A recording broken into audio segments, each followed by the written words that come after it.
কেউ কথা রাখেনি। সুনীল গঙ্গোপাধ্যায়। কেউ কথা রাখেনি। ৩৩ বছর কাটল, কেউ কথা রাখেনি।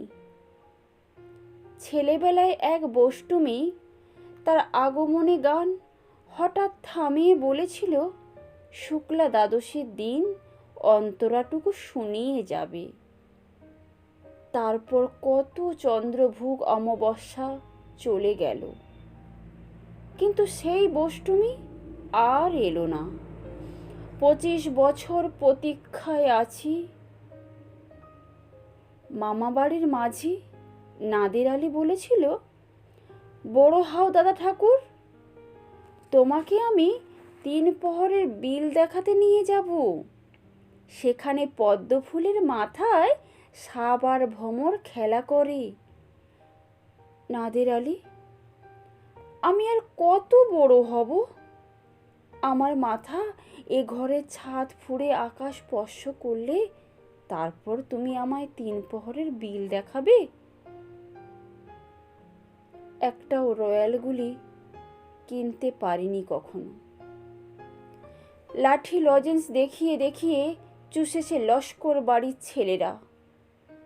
ভিখারির মতন চৌধুরীদের গেটে দাঁড়িয়ে দেখেছি ভিতরে রাস উৎসব।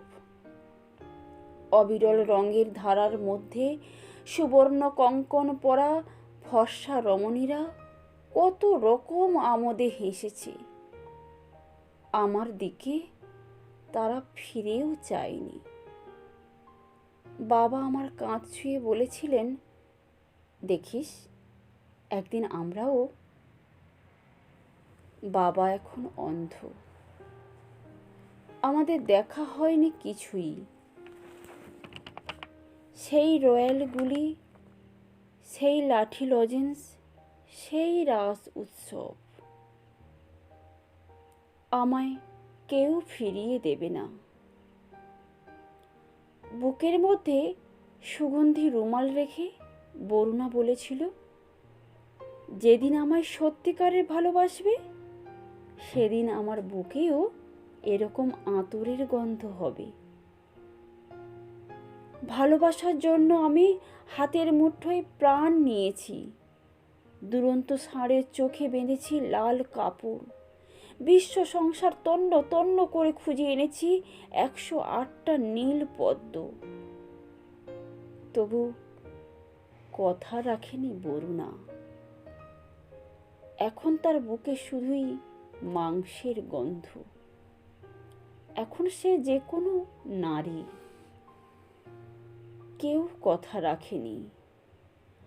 ৩৩ বছর কাটল, কেউ কথা রাখে না।